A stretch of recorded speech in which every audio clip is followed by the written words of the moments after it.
Assalamualaikum warahmatullahi wabarakatuh. Perkenalkan, nama saya Dima Putri Aliska, NIM 2018 15100, kelas 5C, Universitas PGRI Palembang, Prodi Olahraga.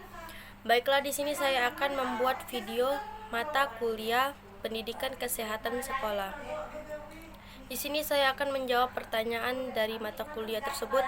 Yang pertama, coba jelaskan apa saja penyakit individu siswa yang dikhawatirkan dapat mempengaruhi kehidupan sosial siswa. Jawaban yang pertama, kalau di kelas kamu ada temanmu yang gemar menghina atau bahkan menyakiti teman sekelasmu yang lain, berarti di kelas kamu telah terjadi yang namanya bully. Jadi di sini penyakit individu siswa yaitu bully. Bentuk bully sendiri bisa berupa ejekan, cemoohan, sampai dengan penyiksaan seperti dipukul, ditendang, dijewer, dan sebagainya. Secara garis besar, bully bisa dikategorikan ke dalam 4 bentuk. Bentuknya apa saja sih? Yang pertama, fisik. Bentuk bully fisik tentunya melibat kontak fisik. Contohnya, bisa berupa menendang, memukul, mendorong, dan merusakkan barang. Kalau kamu melihat teman kamu sedang memukul atau mendorong teman kamu yang lain, di saat itu kamu sedang menyaksikan bully secara fisik. Yang kedua, verbal. Bentuk verbal yang satu ini mungkin merupakan salah satu bentuk bully yang paling sering kamu jumpai dalam kehidupan sehari-hari. Bentuknya bisa berupa menghina, mengejek, mencemooh, atau apapun kalimat yang ditujukan untuk mengintimidasi atau menindas orang lain. Apa sih yang biasanya dijadikan bahan buat ngebully secara verbal? Seringkali yang dijadikan bahan adalah suku, bahasa, agama, ras, atau status ekonomi. Yang ketiga, sosial. Kamu suka bergosip atau suka mengujikan orang lain? Kalau iya, sebaiknya kamu mulai menghentikan kebiasaan kamu itu. Dengan menyebarkan berita buruk tentang orang lain, kamu secara tidak langsung telah melakukan bully secara sosial. Dengan menyebarkan berita buruk soal seseorang, kamu berkontribusi dalam menurunkan citra orang tersebut di hadapan publik. Efeknya apa? Orang tersebut bisa dijauhi dan dikucilkan. Yang keempat, cyberbully. Nah, kalau bentuk bully yang satu ini sepertinya sering banget kamu temui di medsos. Ternyata perkembangan informasi dan teknologi tidak sepenuhnya berdampak baik bagi kehidupan kita. Contohnya, keberadaan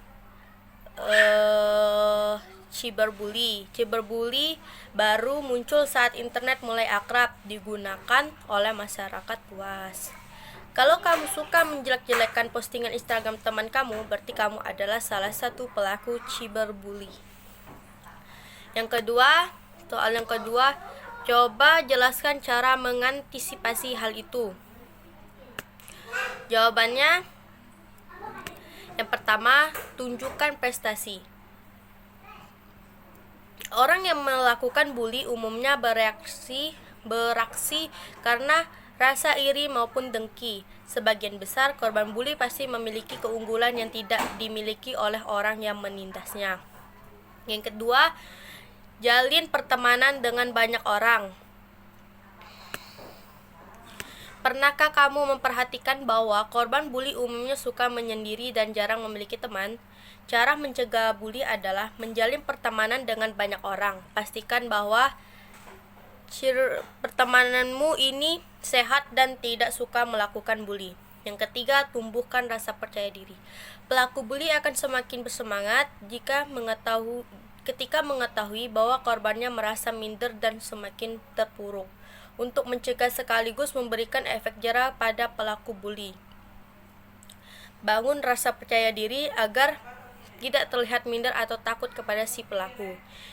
Yang keempat, tidak terpancing untuk melawan. Emosi terkadang memicu kita untuk bertindak ketika merasa ditindas. Akhirnya banyak korban bully yang melakukan perlawanan, boleh-boleh saja melakukan perlawanan, tapi kamu juga harus memikirkan bahwa pelaku akan semakin gencar menindasmu ketika kamu melawannya. Yang kelima, jadi bulian sebagai penyemangat untuk sukses.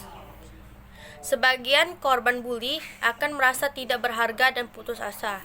Namun untuk mencegah bully yang menghancurkan dirimu sendiri, sikapi dengan positif semua perundung tersebut. Yang keenam, jangan menunjukkan sikap takut atau sedih.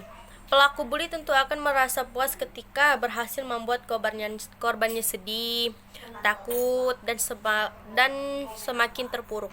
Yang terakhir, laporkan pada pihak yang berwenang.